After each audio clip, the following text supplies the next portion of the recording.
Welcome back, everyone. It has been a few months since the Analog 3D came out, so I'm just going to go over a few things with it since then, answer some of the questions that were left in the comments of the original video for this. So if you have one of the 8BitDo Analog 3D controllers, and then you connect it says, please update your controller to version 2.02 or newer.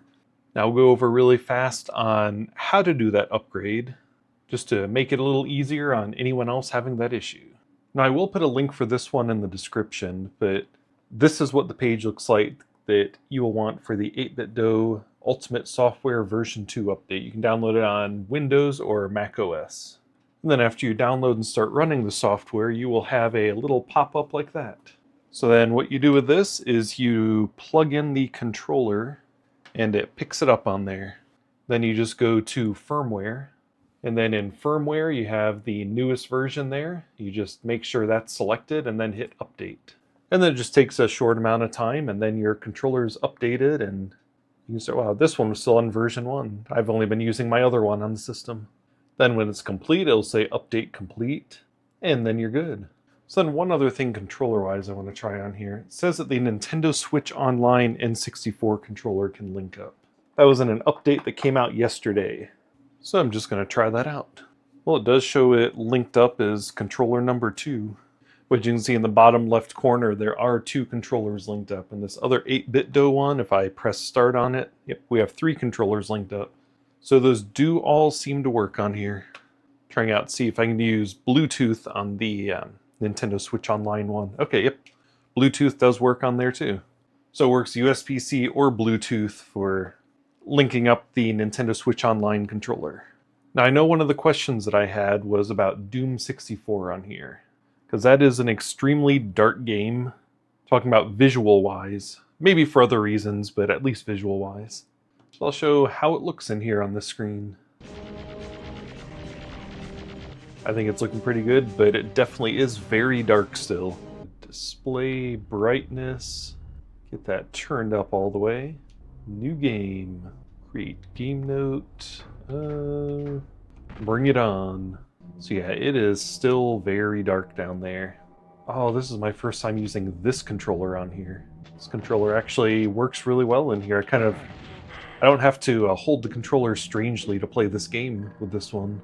So yeah, it is dark, but it is at least pretty playable on here. And then if you have one of the special controllers, the heart button on it brings up the menu on here, so you can always change around and mess with some of the display settings if you're wanting to try to change how it looks. Do a clean display on there. Let's do sharp, and let's see how that looks. That actually cleans it up quite a bit. So you choose the clean settings on there. So turn up the brightness in the game itself, and then turn on the clean settings for the display, and it is doing pretty well. And then another thing I didn't know originally when I made the first video, because I didn't look at the instruction books that well, if you hold the heart button on the controller and then just use the back and forth on the D-pad, then you can change between all those different settings. So we'll go ahead and quit the cartridge here.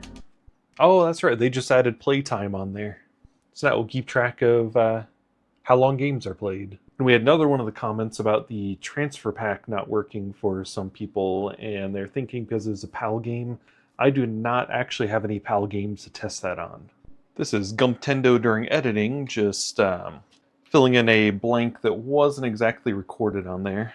So when you're on a game like this, if you notice how region USA and region Japan, from what it said in the comments, if you go to configure, and then hardware, you can change the region, so you can actually set it as PAL if it's a PAL game and if it's not picking it up as that. So if it's not picking them up correctly, then try setting that if the transfer pack is not working, and that might fix it. So I just want to thank Wellme23 for pointing that out in the comments. And then the EverDrive and some of the other ones got updates to actually work correctly on here. But from everything I can find, the ED64 Plus, which is like the cheap knockoff of the EverDrive, the one that I have, that still does not work on there. But then we have all those nice background images for the cartridges on the Analogue 3D. I'll leave a link in the description on how to get there, but this is how I've gotten all those up. So you have nice little pictures to look at. So as far as the questions and all that were left in the comments from the first video, that about finishes those ones up. It's really as far as the Analogue 3D itself. I mean, everything looks really nice and clean on here. It works really well. I have no complaints about that. The only real complaints I have are more of how everything was handled to begin with. But as far as the product itself, it is a pretty solid product. And the controllers, I really like them too. The feel of them, it feels natural for all these like pro controllers that we have these days. Especially in Doom 64, this controller felt really nice in that. Let me actually go over that really fast on here. So on one of the actual N64 controllers, well, this is a Nintendo Switch Online one, with playing a game like Doom 64 on there, I tend to hold it like this, and then hit the fire button with that finger there. I do L and R for strafing, and then do the movement here. You can also do movement there if you want, but the fire button is back here, the action button there, so it's easier for me to hold it like that. When you have these controllers here, they have Z and L and R on the top there. So you have all the movement right here, and then you can easily strafe with those and then fire with those.